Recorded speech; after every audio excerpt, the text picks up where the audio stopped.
Alright, just to give you guys a little bit of preference to what I sound like on a good microphone. This is a microphone that I use to record videos and stuff. This is what I sound like right now before my surgery. I like things when they're visualized. So I'm going to warn you that if you're eating or something or you have a sensitive stomach, don't watch like the next minute or so. So this is my voice box. Essentially, when I went to the ENT appointment, I learned a lot. And so these two little, I guess, roundish things are your vocal cords. And in the middle here is your voice box. So your vocal cords open and close your voice box when you talk. Your voice box is actually responsible for closing when you drink water. It closes your airway so that way you can eat and drink unimpeded. And then when you're breathing, it opens your airway. Now, the scar tissue in my throat from being intubated is right here, which makes my vocal cords unable to move my voice box. And my voice box can't close all the way. So when I drink water or eat food, it most likely will go down my airway and then I'll have to cough. So the surgery that I'm having is called a laryngoscopy. They're basically going to take a laser and sear that scar tissue away. Yeah, we'll see what I sound like post-surgery. It's currently October 3rd, the day before the surgery. And I'm supposed to check in at 7:30 tomorrow morning. So we shall see if it fixes anything or what I sound like after. Alright, so this is what I sound like after it's called a minor laryngoscopy. Because it wasn't like a normal laryngoscopy. Because they didn't do any surgery to my vocal cords, just the scar tissue between them that was preventing them from moving. Unfortunately, it is a little bit quieter than I would have liked. Everybody keeps telling me I just had the surgery, I get that, but for reference, it's October 12th, so this Saturday. The surgery was on October 4th, which is last Friday. Now, they said the surgery went really well because I guess, hinges that your vocal cords use to move your voice box. The longer you go without them moving, the lesser chance of success they're gonna have about remembering how to move them. So I guess one of them is working fine and one of them is kind of iffy. Like they were able to make it move, so maybe it'll come back and it'll just have to learn how to use it again. I don't know. The thing that I am the most grateful for about the surgery is that I can sleep normally now. Like I don't have to focus on breathing, manually breathing if you will. Cause like I'll try and sleep and there would just be really loud wheezing when I wasn't paying attention to my breathing. It'd be like really loud wheezing in my head. Because it's gonna sound louder to me than anybody else. And then I can drink water normally, so that's nice. I don't have to like worry about swallowing the water down my airway because my airway is partially open. It's a nice quality of life thing, really. I just hope I go back to sounding better or more normal, if you will. Because right now my voice is a little bit too quiet. I have to constantly repeat myself or try and communicate some other way because talking doesn't always get it done. I do have my follow-up appointment on the 16th, which is next week on Wednesday, so yeah, I just want to make a before and after video of the surgery so you can hear the comparison between what I sound like then versus what I sound like now. So I'll let you guys know what happens at the follow-up appointment. Alright guys, this is what I sound like 3 weeks after my surgery. It is October 26th. I had the follow-up appointment earlier this week and they put a camera up my nose to look down my vocal cords. It's called a stroboscopy, and they said both my vocal cords are actually working, so they're very happy to see that. But there is missing tissue in my throat from the scar tissue that they removed. So if you look at this is the missing tissue that I'm talking about. And then if you look at a normal voice box, normally there's tissue there that kind of closes all the way. So I'm going to be a lot quieter. And unfortunately, there's not really like exercises or anything you can do to regain that tissue back because that tissue is gone. It's not like working out where if you don't work out, you lose your muscle. It's just tissue that's gone. So unfortunately, it sounds like I'm probably done doing any serious singing for the rest of my life. And honestly, all things considered, I will completely take that trade-off over being dead. So I'm just happy to be able to breathe again because I wasn't able to really breathe all the way with my throat injury. Just a couple life updates. I started back on work. I've been away from work for like 6 months because of my brain injury and my rehabilitation process, but I went back to work on Thursday and I went back on night shift, so I'm starting out at 6-hour shifts. I'm starting off with 6-hour shifts instead of working the full 12 because we want to ease back into it. But it's gone pretty well so far. I mean, it's really just been a waiting game, waiting for them to approve my FAB access that I got revoked from being away for so long. This is what I sound like after 3 weeks of surgery, and we'll see if I sound any different later. Hey guys, how's it going? It's currently November 20th, so 7.5 weeks after my surgery. My mother as well as my girlfriend have noticed that I sound a lot louder. I think my voice is getting stronger because my vocal cords basically lost like muscle mass, but I still think I'm permanently going to be a little bit quieter because my the tissue that I showed you before is just missing, and it's not like muscle mass or anything, it's just tissue. So it's not just going to magically grow back, but I'm back to working 12-hour shifts at work. I drive to work. I've made a lot of progress. I mean, it's been about 6 months since my accident, and then in the grand scheme of things, my recovery has been pretty quick. Like, outside looking in, the recovery itself has been really quick, but to me it's felt like forever. I just know this has probably been like the most surreal experience I've ever had, because I woke up in the hospital bed. I say woke up, I started, like, I guess becoming aware of where I was. I just woke up in the hospital bed, and it's not like I just started remembering everything from there on out, but I kind of like bits and pieces. The earliest bit I remember is waking up in the hospital bed in the Rio facility, which is the Rehabilitation Institute of Oregon. And I was told that I had already been there for 4 weeks, which I have no memory of. I also have no memory of the day of my accident. I don't remember anything. I remember the night before, but the day of, it just completely blank. And, you know, everybody's like, oh, that's probably a good thing. That's for the better. You know, it's best you don't remember.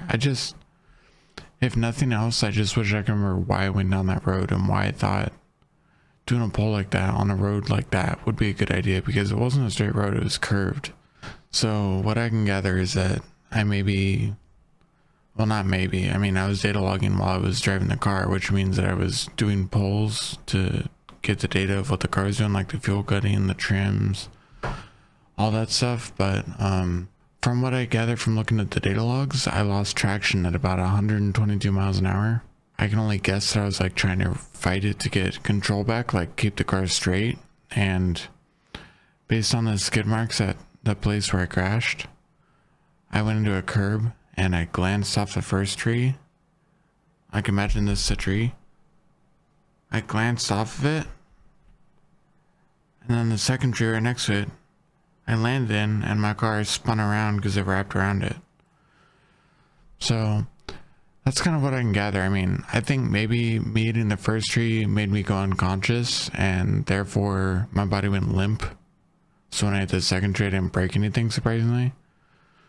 I know at 120 miles an hour, wrapping your car on a tree, I should have had like serious injuries. The only like serious injury that I sustained was my brain injury. Yeah, it's the first responders, like the EMTs and the firefighters, are saying it's because I used harnesses instead of the seatbelts. And I know you don't know much about my car because I've really made videos about my personal life. I had removed the stock seats, which were like kind of cloth, just regular car seats. I removed those and replaced them with racing seats, like bucket seats that met the FIA certifications. And because I did that, the normal seatbelt wouldn't fit anymore, like it didn't go through the belt holes or anything, and I couldn't buckle it in.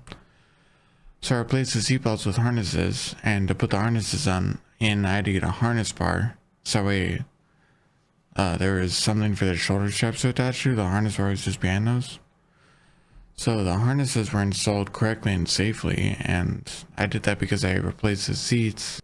And the first responders are saying that, I mean, not only is it a miracle that I didn't fucking break anything, it's also crazy that the steering wheel, because I had a quick release steering wheel, it's crazy to me that it didn't like fly off and hit me in the face and like break my nose or something, but it was still attached to my car. My brother, when I was in the hospital, my brother stopped by and just took it off because he just quick disconnected it. It was still completely functional. So yeah, I mean, from what I've been told and like all the questions I've had answered, I went into a coma after maybe that first tree, I'm guessing. And I was in the hospital for 9 days after that, in a coma still. I was in a coma for 9 days. I know, I have like coworkers and stuff ask me if I remember like any dreams or anything from the coma, but I don't, unfortunately. But after I came out of the coma, I went to a different department in the hospital. So I started in the, I don't remember the entire order. I went to the ICU, then the NTICU, which is for neurotrauma intensive care unit. And then I went to TRACU, or I think I went to TRACU before the NTICU. TRACU, so I was in a coma. They like track when you're gonna wake up from the coma. So they like track your eyes and stuff. It stands for a really long acronym. Like the acronym is short for a really long phrase. I don't remember, but after the NTICU, I went to Rio for the last 2 weeks. I was in the hospital, Rehabilitation Institute of Oregon, and I got put there because, you know, like, yeah, I was out of my coma, but they had to rehabilitate me because the injury that I sustained, the DAI, the diffuse axonal injury, tore a lot of my neurons. So I had to relearn like how to walk and do basic stuff that I've done my whole life just naturally and automatically. I had to relearn how to do that stuff, and I had to put serious effort. Like I couldn't walk straight. I couldn't even walk when I was in the, like, let's say the first week I was there, I had to be in a wheelchair the whole time because I couldn't walk. I think it was only my last week there. I was still in the wheelchair all the time, but they started practicing like having me walk and stuff. I just find it weird that of the 2 weeks I was in Rio, I remember like the last 4 or 5 days maybe, but the first week I was in there, the neurosurgeon who was overseeing my recovery, my mom had asked him, do you ever see Kieran going back to work? And he was like, I don't ever see him going back to work or making like a full recovery because his injury is really severe. But then it's really weird because like the last 5 or 6 days I was in there, I started making really good progress, and that's when I started remembering things. So that's why it's weird to me, because like right around the time I started making a really good recovery, like really good progress in my recovery, I started like becoming aware of where I was. So he came back the next week and told my mom, actually, I see him making a full recovery and going back to work. Which was really good news because, you know, understandably so, my family, as well as everybody else that cared about me that was in my life, was really stressed out and freaked out and scared. Understandable. Yeah, and then I got discharged from the hospital June 1st. Everything was still kind of like, best way I can describe it is it felt like I was in a dream, just a really long dream, because my vision was really messed up, and it wasn't before I thought I was in a dream. Like before my accident, my vision was fine. But I thought I was in a dream because my vision was really messed up, and like I didn't know where I was. I was like really confused. I came to realize that I wasn't in a dream when I started going like to the grocery store with my mom and stuff. I started remembering places because I was just kind of really out of it before then. I started remembering places. I've started putting things together, and I realized, well shit, maybe this wasn't a dream. And apparently that's really common for people with brain injuries, is being in like a dreamy state. I quickly realized, well not quickly, but I realized it wasn't a dream and that I had crashed my car and I had fucking completely smashed up my car and my injury was very real. Since my discharge from the hospital till now, I've just been doing like recovery stuff. I did find out, I went to a neuro-optometrist. They sent me to a normal optometry visit first, which really sucked because I already knew the glasses weren't going to fix my fucking vision. But they prescribed me with prism glasses, which are glasses that are meant to align your eyes, because they thought before maybe my eyes were just misaligned and the prisms would help align it better. But then after that, once they realized that my vision could not be fixed with glasses, they finally let me see the neuro-optometrist that I was asking to see for a while. And she had realized that I have what's called fourth cranial nerve palsy. So basically, it's one of my optic nerves. It's like the longest optic nerve that runs through your brain. Where I injured my brain is where it runs through, so it makes sense why I got injured. But what it means is my eyes are aligned when I'm looking upwards like this. When I start looking downwards, my eyes get misaligned, so I start seeing double. So when I look like this, my vision is like almost normal, but when I do this, it's really bad. I mean, that's just kind of something I have to deal with. It's kind of a trade-off for not fucking dying, you think? But, yeah, so, you know, I've gone back to work now. I started off at 6-hour shifts, and like 2 weeks later, I felt comfortable enough to take on 12-hour shifts, and I wasn't feeling too tired, so I'm just doing it. I'm just going back to my regular job now. I can't even describe how surreal of an experience it's been. It's like I remember bits and pieces from the hospital, but nothing before like the last 5 days I was at the hospital. It's just so weird to me having a day be completely gone from a memory. I mean, there's multiple days that were completely gone, but that day in particular, just completely gone. That's what's so weird to me. Yeah, that's what I sound like almost 8 weeks after my surgery, so we'll see if it gets better. I have another follow-up with the ENT in December to see what it looks like since the surgery. The last follow-up, it looked pretty good, but you know, there's missing tissue there, so that's why I was quieter, but we shall see how that follow-up goes. I'm gonna try and ask him for the stroboscopy footage of the first visit I had before the surgery to see when they were like looking at the injury that my throat sustained, because I kind of want that footage. I have the footage of the follow-up appointment after the surgery, but not before, so it'd be nice just to compare. So like I said, unfortunately, probably done singing, just because I can't really do any singing techniques that I used to do, like falsetto, like holding notes. I run out of breath a lot easier now because that missing tissue caused a gap in my air box which air leaks through, so I run out of breath a lot easier. But you know, I still hum along to songs and stuff. It's just I probably can't sing like I used to. That's all I got for now. See you guys later.